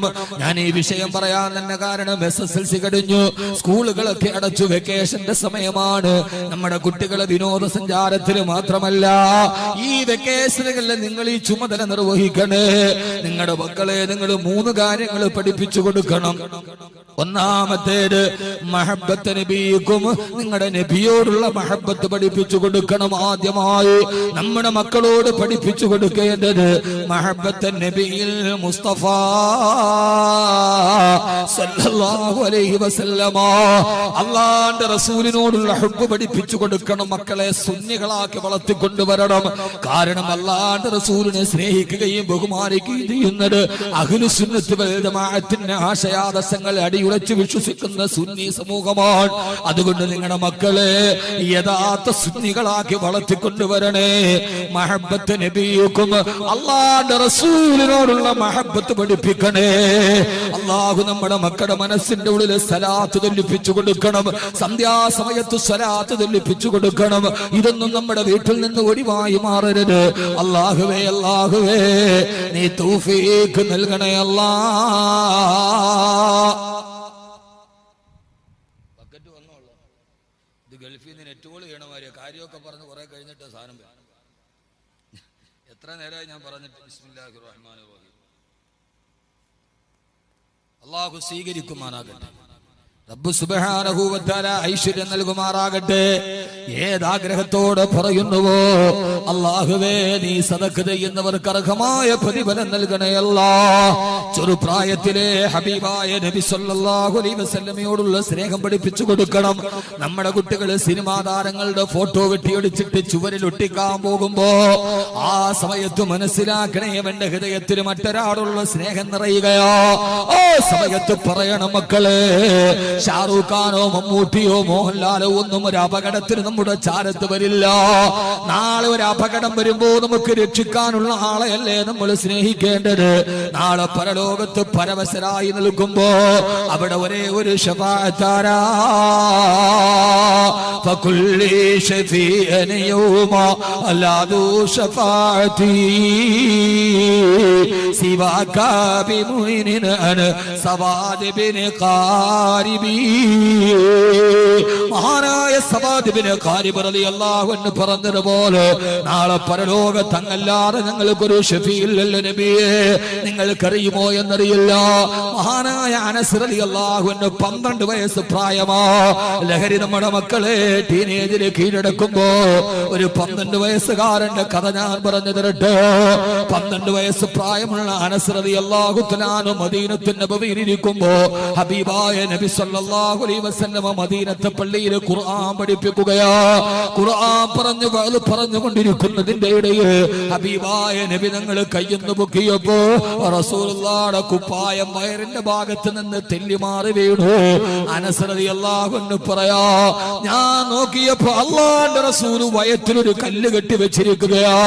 ഖന്തക്കിൽ മാത്രമല്ല മുഅ്മിനേ, യുദ്ധത്തിൽ മാത്രമല്ല മുസ്ലിമേ, പള്ളിയിൽ ഇരുന്നു കൊണ്ട് ഖുർആൻ പഠിപ്പിക്കുമ്പോഴും വയറ്റത്തൊരു ചെറിയ കല്ല് വെട്ടി വെച്ചിട്ടുണ്ട്. എന്തിനാണെന്ന് എനിക്ക് മനസ്സിലായില്ല. 12 വയസ്സുള്ള ഞാൻ അടുത്തിരിക്കുന്ന ഇബ്നു അബ്ബാസ് റളിയല്ലാഹു അൻഹുവിന്റെ ചെവിയിൽ ചോദിച്ചു, മാമാ അവിടെ ഇരുന്ന് തൈരീം നടക്കുകയാണ്. ഞാൻ ചെവിയിൽ ചോദിച്ചു, മാമാ എന്തിനാണ് അല്ലാഹുവിന്റെ റസൂൽ വയറ്റില് കല്ല് കെട്ടി വെച്ചിരിക്കുന്നത്? എന്നോട് ഇബ്നു അബ്ബാസ് റളിയല്ലാഹു അൻഹു പറഞ്ഞു, മോനെ അൽജൂ, ഹബീബായ നബി തങ്ങൾക്ക് വിശപ്പ് കാരണത്താലാ. വിശപ്പ് വന്നിട്ട് കഴിക്കാനില്ലാതെ വയറ്റിൽ കല്ല് വെട്ടി വെച്ചതാണ് മോനെ. 12 വയസ്സുകാരനായ അനസ് റളിയല്ലാഹു അൻഹു ഇത് കേട്ട മാത്രയിൽ അവിടെ നിന്ന് നേരെ വീട്ടിലേക്ക് ഓടി ചെന്നിട്ട് ഉമ്മയോട് പറഞ്ഞു, ഉമ്മാ അല്ലാഹുവിന്റെ റസൂലിന്റെ വയറ്റിൽ വിശപ്പ് കാരണത്താൽ കല്ല് കെട്ടി വെച്ചിരിക്കുകയാ. അതുകൊണ്ട് നമ്മുടെ വീട്ടിൽ എന്തെങ്കിലും ഉണ്ടെങ്കിൽ എടുത്തതാ ഉമ്മ, ഞാൻ മുത്ത് റസൂലുള്ളാഹിക്ക് കൊടുക്കട്ടെ. അല്ലാഹു നമുക്ക് ഇതേപോലെ ചിന്തയുള്ള മക്കളെ തരട്ടെ. ഹബീബായ നബി സല്ലല്ലാഹു അലൈഹി വസല്ലമയോട് മഹബ്ബത്തുള്ള മക്കളെ തരട്ടെ. ഉമ്മ പറഞ്ഞു, മോനെ അനസ്, ഈ വീട്ടിൽ ഇനി നിനക്ക് കഴിക്കാനുള്ള കാരക്കയല്ലാതെ വേറൊന്നുമില്ല മുത്തേ എന്ന് മറുപടി പറഞ്ഞപ്പോ 12 വയസ്സുകാരൻ പറഞ്ഞു, ഉമ്മ എനിക്ക് കഴിക്കാൻ പട്ടിണി കിടന്നാലും കുഴപ്പമില്ല, അല്ലാഹുവിന്റെ റസൂലിന് കൊടുക്കണം ഉമ്മ. തന്റെ അവിടെ തനിക്ക് വേണ്ടി വെച്ചിരിക്കുന്ന ഭക്ഷണം കൈകൊണ്ടെടുത്ത് നേരെ ഹബീബായ നബി തങ്ങളുടെ മദീനത്തെ പള്ളിയിലെത്തി അല്ലാഹുവിന്റെ റസൂലിന്റെ കയ്യിലേക്ക് ഈത്തപ്പഴം വെച്ചു കൊടുത്തു. ഹബീബായ നബി സല്ലല്ലാഹു അലൈഹി വസല്ലമ സന്തോഷത്തോടെ പറഞ്ഞു, അനസേ അല്ലാഹു നിനക്ക് ബറക്കത്ത് ചെയ്യട്ടെ അനസേ. 12 വയസ്സുള്ള പൊന്നുമോനെ മുത്തു റസൂലുള്ള ചേർത്ത് പിടിച്ചു. ഫാത്തിമ ബീവിയെ ചേർത്ത് പിടിച്ചതുപോലെ, ഹസൻ ഹുസൈനെ ചേർത്ത് പിടിച്ചതുപോലെ മസ്ജിദ് നബവിയിലെ തന്റെ വയറിന്റെ പട്ടിണി കണ്ടിട്ട് സ്വന്തം ഭക്ഷണത്തിന് വേണ്ടി വെച്ചിരുന്ന കാരൊക്കെ എടുത്ത് കയ്യിൽ കൊണ്ടുവന്ന കുഞ്ഞുമോഹൻ അനസിനെ തന്റെ റിസാലത്തിന്റെ നെഞ്ചകത്തോട് ചേർത്ത് പിടിച്ചിട്ട് അല്ലാഹു നിനക്ക് ബറക്കത്ത് ചെയ്യട്ടെ അനസേ. ചരിത്രത്തിൽ കാണാമ അനസ് റളിയല്ലാഹു അൻഹുവിന്റെ തലമുറയിൽ മുഴുവനും ജനിച്ച മക്കൾ പിന്നെ ഹാഫിളീങ്ങളായി മാറി. മുത്തു മുസ്തഫാന്റെ ദുആ കിട്ടിയപ്പോ, ഹബീബായ നബി തങ്ങളുടെ പൊരുത്തം കിട്ടിയപ്പോ, അതുകൊണ്ട് പ്രിയപ്പെട്ട മാതാപിതാക്കള് ചെറുപ്പത്തിലെ മക്കളുടെ ചുണ്ടിൽ പഠിപ്പിച്ചു കൊടുക്കണം അസ്സലാത്തു അലൻ നബിയിൽ മുസ്തഫ. മദീന എത്ര ചരിത്രമാണ് കണ്ടത്. ഉഖ്ബാ തെരീ ഗലീമേ വഉഖറാ തെരീ ഗലീമേ. ചരിത്രം അങ്ങയുടെ പട്ടണത്തിലാണ് നബിയേ, ലോകം അങ്ങയുടെ പട്ടണത്തിലേക്ക് ചുരുങ്ങുന്നു മുത്തേ മുസ്തഫ. മുത്തേ മുസ്തഫ സല്ലല്ലാഹു അലൈഹി വസല്ലമ അല്ലാഹുവിന്റെ റസൂലിന്റെ മുമ്പിലൂടെ 13 വയസ്സുകാരനായ മുആദ് കടന്നു വരികയാണ്. ടീനേജ് എന്ന് നമ്മൾ പറയുന്ന കാലം, 13, 14 തുടങ്ങുന്ന കാലം, കുഞ്ഞുങ്ങൾ വഴിതെറ്റുന്ന കാലം. മുആദ് തന്റെ നേരെ നടന്നു വന്നപ്പോ ലോകത്തിന്റെ പ്രകാശമേ, ഹബീബായ നബി തങ്ങൾ ആ 13 വയസ്സുകാരന്റെ മുഖത്ത് നോക്കിയിട്ട് പറഞ്ഞു, മോനെ മുആദ്, വല്ലാഹി ഇന്നി ഉഹിബ്ബുക യാ മുആദ്. ഓ മുആദേ, എനിക്ക് നിന്നോട് പെരുത്തിട്ടമാണ് മുആദേ. ആരാ പറയുന്നത്? വമാ അർസൽനാക ഇല്ലാ റഹ്മത്തൽ ലിൽ ആലമീൻ. അല്ലാഹുവിന്റെ ഹബീബ് 13 വയസ്സുകാരന് ഒരു സർട്ടിഫിക്കറ്റ് കൊടുത്തു. വല്ലാഹി ഇന്നി ഉഹിബ്ബുക യാ മുആദ്. ഓ മുആദ്, എന്റെ ഹൃദയത്തിൽ നിനക്കൊരു സ്ഥാനമുണ്ട്, എനിക്ക് നിന്നോട് വല്ലാത്ത ഇഷ്ടമാണ് മുആദേ. ഉടനെ 13 വയസ്സുകാരൻ മുആദ് ഓടി ചെന്നിട്ട് അല്ലാഹുവിന്റെ റസൂലിന്റെ കയ്യിൽ പിടിച്ചു. എന്നിട്ട് പറഞ്ഞു, യാ റസൂലല്ലാഹ്, മുആദേ, എന്നാൽ വല്ലാഹി ഇന്നി ഉഹിബ്ബുക യാ റസൂലല്ലാഹ്, എനിക്കും അങ്ങയോട് പെരുത്തു ഹബ്ബാണ് നബിയേ. 13 വയസ്സുകാരൻ, മക്കള് ലഹരിക്കടിമയാകുന്ന കാലം, നബിയെ എനിക്ക് അങ്ങയോടും പെരുത്ത് ഇഷ്ടമാണ്. അള്ളാഹു നമ്മുടെ മക്കളെ മുആദ് റളിയല്ലാഹു അൻഹുവിനെ പോലെ ആക്കട്ടെ. ആമീൻ പറയുന്ന അള്ളാഹുവിനാക്കി തരട്ടെ. വല്ലാഹി ഇന്നി ഉഹിബ്ബുക യാ റസൂലല്ലാഹ് സല്ലല്ലാഹു അലൈഹി വസല്ലം, എനിക്ക് അങ്ങയോടും പെരുത്തിട്ടമാണ് നബിയേ. എന്റെ ഹൃദയത്തിൽ അങ്ങാണ് തിരുദൂതരെ. കഹ്തേ ഹെ റഹ്തേ ഹെ മുസ്തഫ ആശിഖോം കി സീനോ മേ. ഹബീബായ നബി തങ്ങൾ വസിച്ചത് ആശിഖീങ്ങളുടെ ഹൃദയത്തിലാണ്. അല്ലാഹുവിന്റെ റസൂൽ സല്ലല്ലാഹു അലൈഹി വസല്ലമയോട് ഉടനെ 13 വയസ്സുകാരൻ ഒരു മറുചോദ്യം ചോദിച്ചു, യാ റസൂലല്ലാഹ്, അങ്ങേക്ക് എന്നെ ഇഷ്ടമാണ്, എനിക്ക് അങ്ങേയും ഇഷ്ടമാണ്, എന്നാൽ എനിക്ക് എന്റെ റബ്ബിനെന്നോട് ഇഷ്ടം തോന്നാ, ഞാൻ എന്ത് ചെയ്യണം മുത്തേ? ഉടനെ ചോദ്യം, നബിയെ, നമുക്ക് രണ്ടുപേർക്കും പരസ്പരം ഇട്ടാണ്. ഇനി എന്റെ മാലിക്കായ റബ്ബിന്, എന്റെ ഖാലിക്കായ റബ്ബിന് എന്നോട് ഇഷ്ടം തോന്നാ ഞാൻ എന്താണ് ചെയ്യേണ്ടതെന്ന് 13 വയസ്സുകാരന്. മദീന അത്ഭുതമാണ്, മദീന ഒരു ആയിഷക്കാണ്. ഞാൻ മദീനയെ കുറിച്ച് പറയാൻ അർഹനല്ല, ഞാൻ അത്ര വലിയ പാണ്ഡിത്യമുള്ളവനുമല്ല. പാണ്ഡിത്യം പറയാ ഞാനൊരു പണ്ഡിതനല്ല, ത്യാഗം പറയാ ഞാനൊരു പരിത്യാഗിയല്ല, ലാളിത്യം പറയാ ഞാനൊരു സൂഫിയല്ല, വൈദഗ്ധ്യം പറയാ ഞാനൊരു വിദഗ്ധനല്ല, പ്രമേയം പറയാ ഞാനൊരു പ്രഭാഷകനല്ല. പിന്നെ ഞാൻ ആരാ? നിന്റെ ദീൻ പറയാൻ വന്നൊരു ഫക്കീറാണ് ഞാൻ. ആ പൊന്നുമോനെ പോലെ ഹബീബായ നബി സല്ലല്ലാഹു അലൈഹി വസല്ലമയോട് 13 വയസ്സുകാരന്റെ ചോദ്യം, അല്ലാഹ് ഇഷ്ടപ്പെടാൻ എന്താണ് വഴി? ഇങ്ങനെ സ്വയം ചിന്തിക്കുന്ന മക്കൾ ആ മദീനയിൽ ജനിക്കാൻ നമുക്ക് കഴിഞ്ഞില്ലല്ലോ. മലയാളത്തിന്റെ കവി വാഴ്ത്തപ്പെടട്ടെ, അദ്ദേഹത്തിന്റെ വരികൾ എത്രയോ മനോഹരമാണ്. 14 നൂറ്റാണ്ട് പിൻപന്തിനി പാപി ഞാൻ പാലിൽ പിറന്നു വീണു, മുത്ത് റസൂലിന്റെ പദപങ്കജം പതിയാത്ത മണ്ണിൽ പിറന്നു വീണു. എന്തിനാണ് ഞാൻ 14 നൂറ്റാണ്ട് മുമ്പ് മദീനയിൽ പിറക്കേണ്ടവനല്ല ഞാൻ.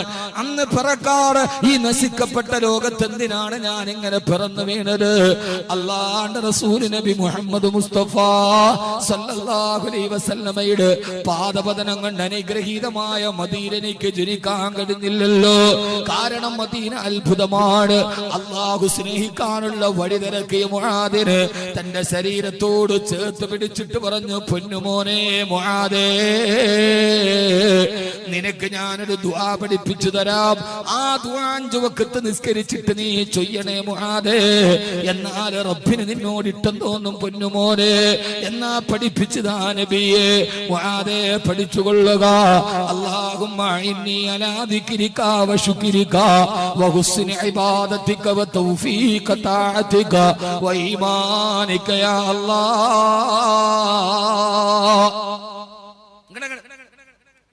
13 വയസ്സുള്ള മക്കൾക്ക് പഠിപ്പിച്ചു കൊടുക്കണം.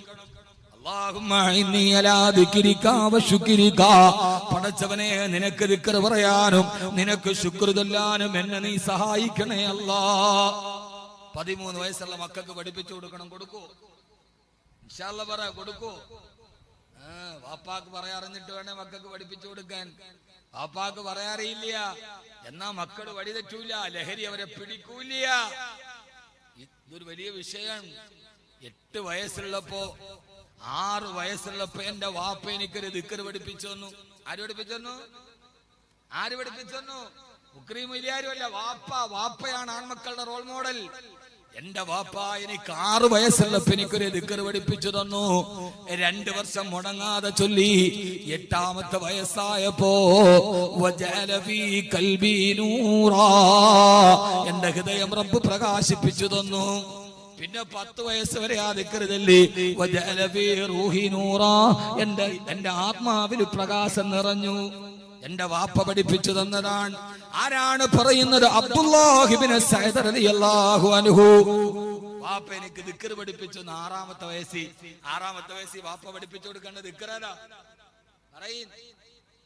നിങ്ങളെ കൊണ്ട് തന്നെ പറയിപ്പിക്കണം. നമുക്കതൊക്കെ പഴഞ്ചനായി നമ്മളതൊക്കെ പടിയടച്ച് പിണ്ടം വെച്ചിട്ട് നമ്മൾ ഹൗദില് തല മുക്കിയിട്ട് ഒതുവെടുത്താലും കുഴപ്പമില്ല. ലാ ബഅസ ബിഹി. നമ്മൾ ഇസ്ലാമിനെ അങ്ങനെ പോളിഷ് ചെയ്ത് പരിഷ്കരിച്ച് നമ്മുടെ കഷ്ടത്തിൽ വെച്ചുകൊണ്ട് നടക്കാൻ തുടങ്ങി. പഴയതൊക്കെ നമുക്ക് പഴഞ്ചനായി. 6ാമത്തെ വയസ്സിൽ എന്റെ വാപ്പ പഠിപ്പിച്ചു. 2 വർഷം ചൊല്ലി. എന്റെ ഹൃദയത്തിന് പ്രകാശമായി. ഹൃദയത്തിൽ അള്ളാഹുടെ നൂറ് കയറിയ പിന്നെ മക്കൾ വഴിതെറ്റു. 8ാമത്തെ വയസ്സില് ഏതാണ് വാപ്പ 2 വർഷം വീണ്ടും ചൊല്ലി. അപ്പൊ റൂഹിന് പ്രകാശമായി. ഏതാ ദിക്ർ? ആ ദിക്ർ മറ്റൊന്നുമല്ല, അല്ലാഹു ഹാദിരി, അല്ലാഹു നാദിരി, അല്ലാഹു ഷാഹിദി, അല്ലാഹു മടി. പണ്ടൊക്കെ നമ്മുടെ നാട്ടിലൊരു മാസത്തിലൊരു മുഹീദ്ദീൻ റാത്തീബ് നടക്കും. ഇതൊന്നും പള്ളിക്കല മുസ്ലിയാർക്ക് കൈമടക്കിട്ട ഞാൻ പറഞ്ഞ വാദല്ല. പടച്ചോനിന് ഖത്തീബ് മുക്രിയും കൂടെ മുഹീദ്ദീൻ റാത്തീബ് ഉണ്ടാക്കാൻ വേണ്ടി പറയണാണോ? മുസ്ലിയാക്കന്മാർക്ക് കൈമുടക്കുണ്ടാക്കി കൊടുക്കരുത്. എന്റെ ജോലിയല്ല. അത് കിട്ടാത്തോർത്തിട്ട് നിങ്ങൾ വിഷമിക്കുകയും വേണ്ട. ലോകത്തിലെ ഏറ്റവും ചെറിയ ശമ്പളത്തിന് ജോലി ചെയ്യുന്ന ആളാണ് പള്ളിയിലെ മുഅദ്ദിൻ. ആണല്ലോ, സെക്രട്ടറി സമ്മതിച്ചു. ഏറ്റവും ചെറിയ ശമ്പളമാണ് പള്ളിയിലെ മുഅദ്ദിൻ. ഏറ്റവും കുറഞ്ഞ ശമ്പളം. ആ മുഅദ്ദിനെ എല്ലായിടത്തും കുറവേ ഉള്ളൂ. ഇനി റാത്തീബിന് പോയാൽ തന്നെ ഖത്തീബിന് 500, പിന്നെ മുക്രിക്ക് 200. അവിടെ ആ സാധുവിന് കുറവാ. എന്നാൽ ഇന്നേ വരെ ലോകത്തൊരു പള്ളിയിലെ മുക്രി കടക്കണി വന്നിട്ട് ആത്മഹത്യ ചെയ്ത ചരിത്രങ്ങൾ കേട്ടിട്ടുണ്ട്? ഇല്ല. പക്ഷേ കേരളത്തിലെ കോടീശ്വരന്മാര് കടക്കണി വന്നിട്ട് ആത്മഹത്യ ചെയ്തിട്ടുണ്ട്. അതോർത്തിട്ട് നിങ്ങൾ ബേജാറാവണ്ട. അത് റബ്ബിന്റെ വഴിയാണ്. അതിലെ ബറക്കത്തിന്റെ വഴി അള്ളാഹു തുറന്നു കൊടുക്കും. പള്ളിയിലെ മുഅദ്ദിൻമാർ ആത്മഹത്യ ചെയ്തിട്ടില്ല, പക്ഷെ കോടീശ്വരന്മാർ ആത്മഹത്യ ചെയ്തിട്ടുണ്ട്. എന്ന് പറഞ്ഞാൽ കുറെ പണം കിട്ടലല്ല ജീവിതത്തിന്റെ സമാധാനം. ഏറ്റവും നല്ല സമാധാനം കൽബിന്റെ സമാധാനമാണ്. അതുകൊണ്ട് ഞാനിത് പറയുന്നത്, ഇതൊക്കെ നമ്മുടെ വീട്ടിൽ നിന്ന് പടിയടച്ചിട്ട് പിണ്ടം വെച്ചപ്പോ നമ്മുടെ മക്കൾ 8ാമത്തെ വയസ്സിൽ കഞ്ചാവ് വലിക്കാൻ തുടങ്ങി. പണ്ട് കാലത്തുണ്ടോ? പണ്ട് കാലത്തില്ല. എന്തുകൊണ്ട്? മാസാമാസം നമ്മുടെ വീട്ടില് മക്കൾ കേട്ട് പഠിച്ചതേരാ. അല്ലാഹു ഹാദിരി, അല്ലാഹു നാദിരി, അല്ലാഹു ഷാഹിദി, അല്ലാഹു മടി, യാ അഹദു യാ ബസമദു യാ വിത്റു യാ മൗലാ യാ റബ്ബു യാ നൂറു യാ ഹഖു യാ മുബീൻ. ഈ അസ്മാഉൽ ഹുസ്ന കേട്ടിട്ട് നമ്മുടെ മക്കളുടെ കൽബ് പ്രകാശിപ്പിച്ചപ്പോ എന്റെ പ്രിയപ്പെട്ട ഉമ്മമാരെ, വയുഅല്ലിമഹു ഇദാ അകലാ. ബുദ്ധിയെത്തിയാൽ ഏത് സമയത്തും നമ്മുടെ മക്കളെ കുറിച്ച് പഠിപ്പിച്ചു കൊടുക്കണം. അല്ലാഹു തൗഫീഖ് നൽകട്ടെ. ആമീൻ പറയീൻ. അല്ലാഹു തൗഫീഖ് നൽകട്ടെ. ഉമ്മമാരാ ജോലി ഏറ്റെടുക്കണം. വാപ്പയ്ക്ക് ചിലപ്പോ സമയം കിട്ടിയെന്നിരിക്കില്ല. ബഹുമാനനായ പാണക്കാട് സയ്യിദ് മുനവ്വർ അലി ശിഹാബ് തങ്ങൾ, പാണക്കാട് സയ്യിദ് മുഹമ്മദ് അലി ശിഹാബ് തങ്ങളുടെ മകനാണ്. ആ മകന് സത്യധാരയിൽ തന്റെ പിതന്ന മാതാവിനെ കുറിച്ച് അനുസ്മരിക്കുന്ന ഒരു ഭാഗമുണ്ട്. കേരളത്തിന്റെ ക്ഷുഭിത യൗവനത്തിനെ മുഴുവനും കൊടപ്പനക്കൽ തറവാടിന്റെ മുറ്റത്ത് ഈത്തപ്പനോരയുടെ തന്മയത്വത്തിലേക്ക് കെട്ടിച്ചേർത്തിട്ട് കൊടപ്പനക്കൽ തറവാടിന്റെ കസേരയുടെ ചുറ്റും ആയിരക്കണക്കിന് ആളുകൾ അവരെ പരാതിയും ആവലാതിയും പറഞ്ഞ് പാതിരാത്രി മുഴുവനും ഉപ്പയിരിക്കുമ്പോ ഞങ്ങളുടെ ഉപ്പയെ ഞങ്ങൾക്ക് കിട്ടാറില്ല. എന്നാലും മഗ്‌രിബിന്റെ ബാങ്ക് വിളിച്ചു കഴിഞ്ഞാൽ സൂറത്തുൽ വാഖിയ ഓതാതെ യാസീൻ ഓതാതെ ഞങ്ങളുടെ ഉമ്മ ഞങ്ങൾക്ക് രാത്രിയിലെ ഭക്ഷണം തരുമായിരുന്നില്ല. അങ്ങനെ ഉമ്മ വളർത്തിയത് കൊണ്ടാണ് ആ മക്കൾ അങ്ങനെ വളർന്നു വന്നത്. പാണക്കാട് സയ്യിദ് മുനവ്വർ അലി ശിഹാബ് തങ്ങളാണ് എഴുതുന്നതിന്റെ പ്രിയപ്പെട്ട ഉമ്മയെ കുറിച്ച്. അതുകൊണ്ട് ഞാൻ അവസാനിപ്പിക്കട്ടെ. നമ്മുടെ മക്കളെ രണ്ടാമത് പഠിപ്പിക്കേണ്ടത് സയ്യിദന്മാരെ സ്നേഹിക്കാൻ പഠിപ്പിക്കണം. സാദാത്തുകളെ സ്നേഹിക്കാൻ പഠിപ്പിക്കണം. അഹ്ലു ബൈത്തിന്റെ പരമ്പര മദീനയുടെ മണം മലയാള മണ്ണിലേക്ക് കൊണ്ടുവന്ന സയ്യിദന്മാർ അവരാരുമായി കൊള്ളട്ടെ, അവരേത് വിഭാഗമായി കൊള്ളട്ടെ, അവർ അല്ലാഹുവിന്റെ റസൂലിന്റെ കുടുംബാംഗങ്ങളാണ്. തങ്ങന്മാരെ അവമതിക്കരുത്, സയ്യിദന്മാരെ അവമതിക്കരുത്. സയ്യിദന്മാരെ മഹബ്ബത്ത് അഹ്ലി ബൈത്തി, സയ്യിദ് കുടുംബത്തെ അല്ലാഹുവിന്റെ റസൂലിന്റെ കുടുംബ പരമ്പരയെ സ്നേഹിക്കാൻ പഠിപ്പിക്കണം. ഞാൻ അവസാനിപ്പിക്കുന്നു. 3 വഖിറാഅത്തുൽ ഖുർആൻ, അല്ലാഹുവിന്റെ ഖുർആൻ പഠിപ്പിച്ചു കൊടുക്കണം. 3 കാര്യം മക്കളെ പഠിപ്പിക്കണം. 1 മഹബ്ബത്ത് നബിയിക്കും വ മഹബ്ബത്ത് അഹ്ലി ബൈത്തി വഖിറാഅത്തുൽ ഖുർആൻ. മക്കളെ എന്ത് പഠിപ്പിക്കണം? ഖുർആൻ പഠിപ്പിക്കണം, ഹദീസ് പഠിപ്പിക്കണം, തഫ്സീർ പഠിപ്പിക്കണം. എന്റെ മുമ്പിൽ കുറെ തലപ്പാവ് കെട്ടിയ മുത്തഅല്ലിമീങ്ങളുണ്ടല്ലോ. ആ മുത്തഅല്ലിങ്ങളുടെ വാപ്പക്കും ഉമ്മക്കും ഇവരെ എൻട്രൻസ് വിടാൻ അറിയാത്തത് കൊണ്ടല്ല, ഇവരെ എഞ്ചിനീയറിംഗിന് പഠിപ്പിക്കാൻ അറിയാത്തത് കൊണ്ടല്ല. എന്റെ പൊന്നുകുട്ടികൾ ഈ സമയത്ത് തലപ്പാവും കെട്ടി തൊപ്പിയും വെച്ച് പള്ളി ദറസിൽ വെച്ച് ഖുർആൻ പഠിക്കുമ്പോ, ഹദീസ് പഠിക്കുമ്പോ, നാളെ എന്നെ മരിച്ചിട്ട് പള്ളിയുടെ അകത്ത് കിടത്തുമ്പോ എന്റെ ഉമ്മയാണിത്, എന്റെ ഉപ്പയാണിത് എന്ന് പറഞ്ഞിട്ട് എന്റെ പൊന്നുകുട്ടി മയ്യത്ത് നിസ്കരിച്ചിട്ട് ഉമ്മാക്ക് വേണ്ടി ദുആ ചെയ്യണമെന്ന ആഗ്രഹത്തിലാണ് ഇവരെ മക്കളെ ഖുർആൻ പഠിപ്പിക്കാൻ വിട്ടത്. വേണ്ട മുഅ്മിനേ, നാളെ മയ്യത്ത് കെട്ടിൽ കൊണ്ടുപോയി പള്ളിമുറ്റത്ത് ഇറക്കി വെക്കുമ്പോ ഇതെന്റെ ഉപ്പയാണ്, ഇതെന്റെ ഉമ്മയാണ്, അല്ലാഹു മഗ്ഫിർ ലഹു വർഹമുഹു, ഈ കിടക്കുന്ന ഉപ്പ എന്നെ കട്ടപ്പെട്ടു വളർത്തിയതാണ്, ഈ കിടക്കുന്നത് എന്റെ ഉമ്മയാണ്, എന്നെ താരാട്ട് വാട്ടി വളർത്തിയ ഉമ്മ. ഡൊണാൾഡ് ട്രംപിന്റെ 7 സ്റ്റാർ ഹോട്ടലിന്റെ പട്ടുമത്തയിലെ കിടക്കുന്നതിനേക്കാൾ വലിയ സുഖത്തോടെ നമ്മൾ ഉറങ്ങിയത് എവിടെയാ? ചെറുപ്പകാലത്ത് മുലപ്പാലിന് വേണ്ടി പൊട്ടിക്കരഞ്ഞിട്ട് ആ മുലപ്പാൽ ഉമ്മാന്റെ കുജകുംഭങ്ങളിൽ നിന്ന് കുടിച്ചു നിറച്ചിട്ട് അവസാനം ഉമ്മാടെ മാറിടത്തിലേക്ക്